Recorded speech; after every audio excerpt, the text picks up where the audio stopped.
nous quitte le visage découvert. Contemplons dans un miroir la gloire du Seigneur. Contemplons. C'est quoi contempler? Se regarder de manière fixe la beauté de quelqu'un. Et lorsque tu adores, tu dois contempler, regarder fixement la beauté de Jésus.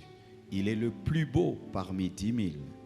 Il est le soleil de la justice. Il est le chemin, la vérité et la vie. Il est l'agneau de Dieu, immolé pour tes péchés. Il est la résurrection. Il est l'ancien de jour, le rocher des âges. Il est la force de ta force, la vie de ta vie, la paix de ta paix.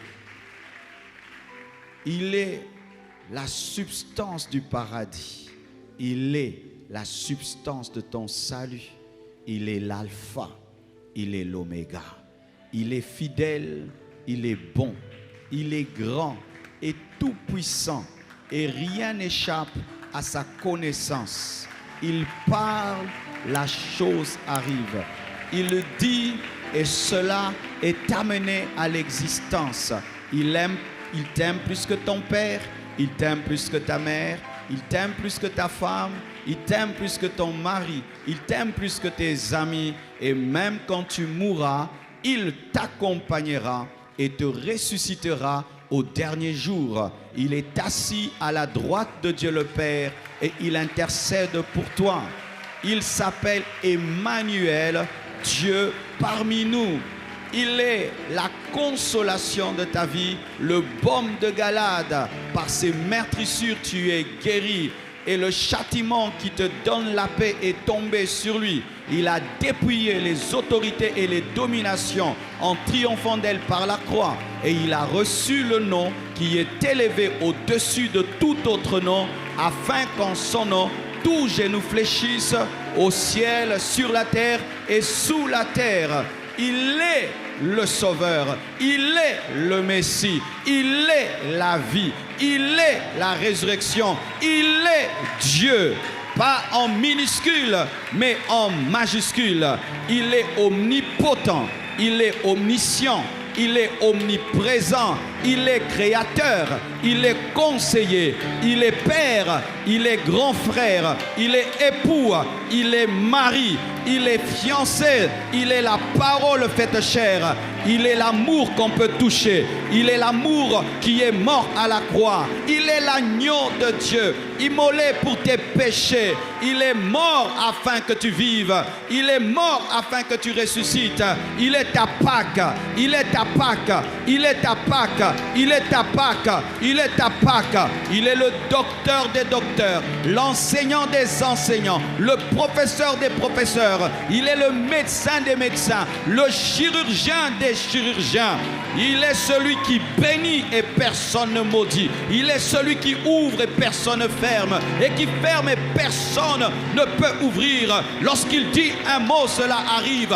et que le diable veuille ou pas, cela s'accomplit. Il est digne de louange, digne d'adoration, digne de recevoir ton amour, ton intimité, ta soif et ta contemplation. Il est Dieu, il est plus qu'un prophète, il est le prophète par excellence, il est plus qu'un enseignant, il est l'enseignant des enseignants, il est l'image du Dieu invisible, le reflet de la gloire du Père, et tous les anges l'adorent, tous les anges l'adorent, Michael l'adore, Gabriel l'adore, les archanges l'adorent, les chérubins l'adorent, les séraphins l'adorent, la création tout entière l'adore, les étoiles l'adorent, le soleil l'adore, la lune l'adore, les fleuves, les rivières l'adorent. Alléluia, les volcans l'adorent. Lorsqu'il y a des tremblements de terre sur la terre l'adore, ton chien l'adore, ton chat le loue, que tous ceux qui respirent louent Jésus-Christ. Tous ceux qui respirent louent Jésus-Christ. Il est le début et il est la fin. Lorsque tu adores, lorsque tu contemples, c'est que tu contemples devient ta vie, car Paul dit que nous sommes transformés dans la même image.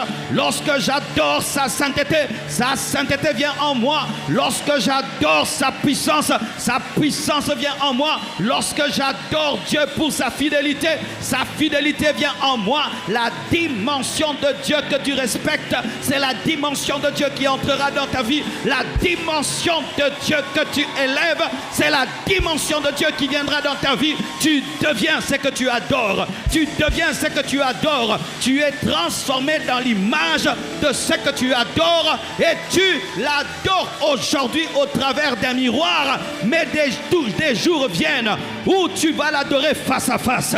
Où tu vas l'adorer face à face. Où tu vas l'adorer face à face.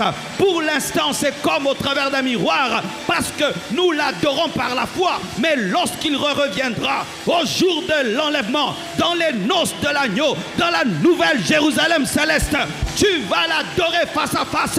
Mais en attendant, tu dois l'adorer au travers du miroir de la foi. No, shenta lebro sake lebra saya.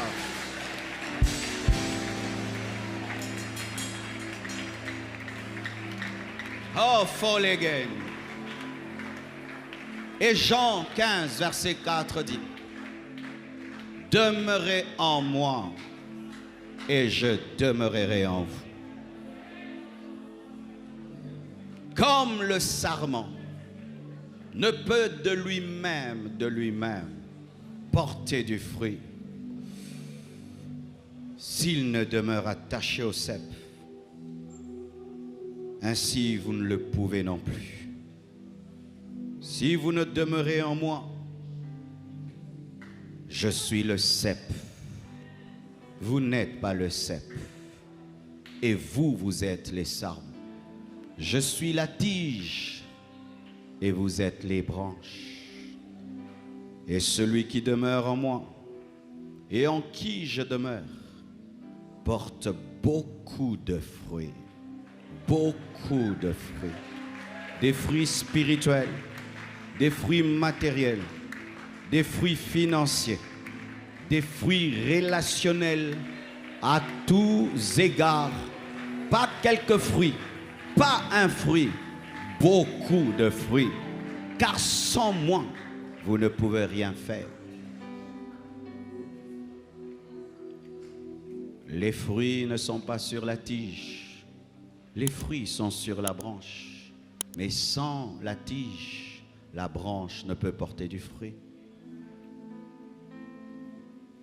Et la branche ne porte les fruits que selon la sève qui lui est transmise par la tige.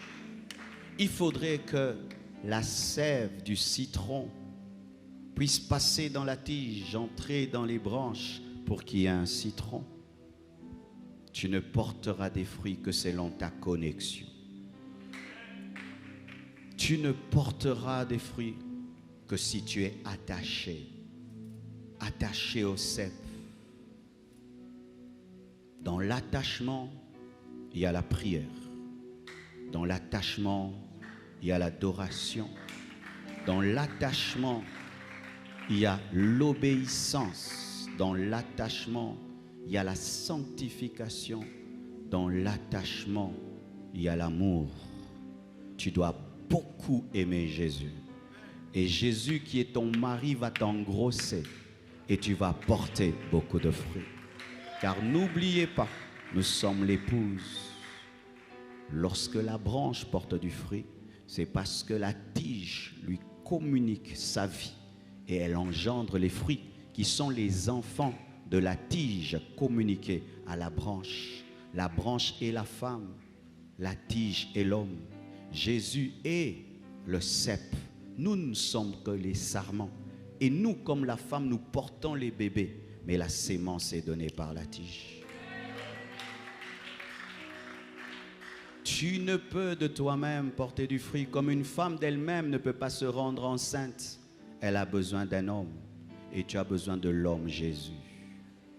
Tu dois être dans sa présence. Et il ne va pas te donner un enfant, ni des jumeaux, ni des triplés, ni des septuplés, des multiplés, des millions multipliés, selon ton attachement.